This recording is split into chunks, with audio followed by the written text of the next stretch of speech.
62 जागा नवं सरकार कुणाचं असणार हे ठरवणार आहे आणि राज्यभरातल्या विविध पत्रकारांनी वर्तवलेल्या अंदाजानुसार विदर्भात कोण बाजी मारणार पाहूया त्याविषयीचा हा रिपोर्ट। विदर्भामधनं सत्तेचा राजमार्ग कोण ठरेल किंगमेकर, कुणाकडे जास्त जागा असतील? विदर्भामध्ये एक नक्की दिसते की महाविकास आघाडी बऱ्यापैकी आघाडीवरती जाईल। लोकसभेच्या नंतर निश्चितपणे महायुतीने खूप काम केलेलं आहे। विदर्भात महायुतीला 21 ते 27 आणि महाविकास आघाडीला 22 ते 28 जागा मिळण्याचा अंदाज पत्रकारांनी वर्तवलाय। इतरांना 2 जागा मिळू शकतात। तसंच 5 मतदारसंघ असे आहेत त्याबद्दलचा अंदाज वर्तवता आलेला नाही। तिथे अतिशय अटीतटीची लढत असेल। नव्या सरकारच्या सत्तेच्या समीकरणात विदर्भातील 62 जागा महत्त्वाच्या ठरणार आहेत। विदर्भातील कोणते मतदारसंघ कोणत्या नेत्यांना अनुकूल आहेत आणि कुणाला प्रतिकूल याबद्दल पत्रकारांनी स्पष्टपणे मतं मांडली। कापूस, सोयाबीन, जातीपातीचं राजकारण या सगळ्या गोष्टींचा विचार करून भारतीय जनता पार्टीने उमेदवाराची निवड केली आणि जी एक स्ट्रॅटेजी आखली, जो अंडरकरंट आम्हाला दिसला निवडणुकीच्या काळात, त्यानुसार भारतीय जनता पार्टीला किमान 30 जागा मिळतील। भाजपाने 43 जागा लढवल्या, त्यातील 30 भारतीय जनता पार्टीला मिळतील।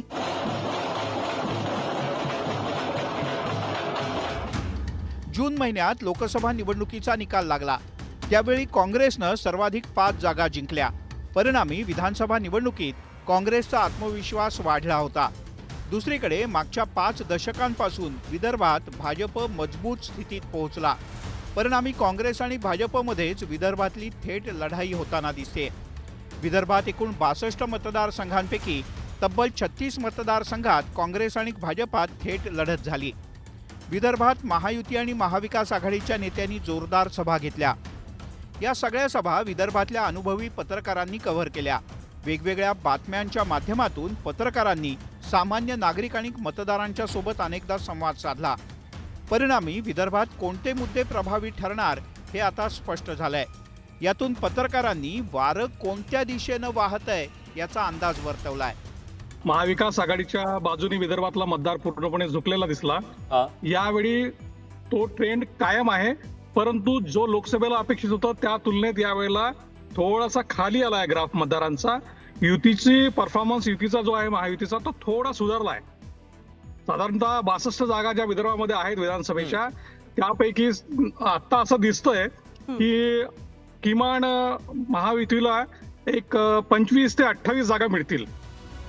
महायुती आणि महाविकास आघाडीत काटेकी टक्कर असल्याचं या आकडेवारीवरून स्पष्ट होतंय।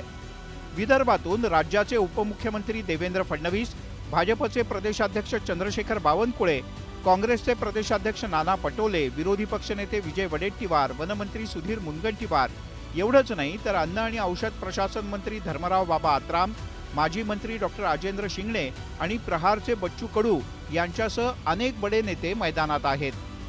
विदर्भ हा एक हाती एक सगळा निकाल देताना आपण बघितलेला आहे। विदर्भामध्ये बायनरी असल्यासारखं, म्हणजे दुतर्फाच जो लढती होत्या, ज्या लढती होत्या त्या काँग्रेस आणि भाजप हीच महत्त्वाची लढत होती तिकडे। जशी इतरत्र जी लढत आपल्याला दिसते, महाराष्ट्रात मराठवाडा असेल, पश्चिम महाराष्ट्र असेल, उत्तर महाराष्ट्र असेल, या तिकडे तिरंगी चौरंगी पण लढती आहेत काही ठिकाणी, पण विदर्भामध्ये दुरंगी लढती जास्ती आहेत। त्यामुळे तो जो तिथला निकाल असणार आहे तो सत्तेची दारं उघडणार आहे, याच्यामध्ये काही शंका नाही। विदर्भात जो पक्ष अव्वल ठरेल त्याला राज्याची सत्ता मिळण्यासाठी ॲडव्हान्टेज असणार आहे। मात्र विदर्भात महायुती आणि महाविकास आघाडी यांच्यामध्ये फारसा फरक असणार नाही असं न्यूज 18 लोकमतच्या पोल पत्रकारांचा या कार्यक्रमातून पुढे आलंय। Bureau report, news 18 Lokmat.